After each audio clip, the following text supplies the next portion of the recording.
భారత మహిళా క్రికెట్ జట్టు ఈరోజు అద్భుతాన్ని సాధించింది.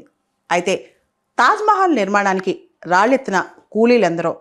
అసలు మహిళా క్రికెట్ ఇంత దూరం రావడానికి ఈ ప్రస్థానం ఎక్కడ మొదలైంది, ఎలా మొదలైంది, ఎన్ని కష్టాలు పడ్డారో ఒక్కసారి ఆలోచిస్తేనే విచిత్రం అనిపిస్తుంది. అసలు భారతదేశంలో మహిళలు క్రికెట్ ఆడటం ఎప్పుడు మొదలెట్టారు? క్రికెట్ అనేది మహిళలకి సాధ్యమేనా? బ్రేకింగ్ ద గ్లాస్ సీలింగ్ అంటాం. అంటే కొన్ని ప్యాట్రియార్కల్, కొన్ని పురుషులకు మాత్రమే ఉంటాయి అలాంటి ఒక గేమ్ క్రికెట్ అనమాట. ఆడాళ్ళు ఆడుతుంటే అసలు చూడలేరు, సాయించలేరు కూడా. అటువంటి గేమ్ ఇది. అయితే ఇప్పుడు ఈ సంవత్సరంలో వరల్డ్ కప్ రాగానే అందరూ కూడా ఉమెన్ క్రికెట్ కప్ అని చెప్పి సెలబ్రేట్ చేసుకుంటున్నారు.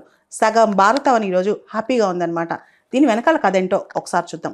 యాక్చువల్లీ దాదాపు 112 సంవత్సరాల క్రితం 1913లో ఆస్ట్రేలియన్ స్కూల్ టీచర్ ఒక ఆవిడ కేరళలో పనిచేస్తుంది కొట్టాయంలో. ఆవిడ పేరు యాన్ కెలీవ్. ఆవిడ కొట్టాయంలో గర్ల్స్ స్కూల్లో క్రికెట్ ఇంట్రడ్యూస్ చేస్తుంది అనమాట. క్రికెట్ అనేది మొదట్లో ఫస్ట్ టైం కేరళలో కొట్టాయంలో మహిళలకి స్టార్ట్ అయింది 1913లో.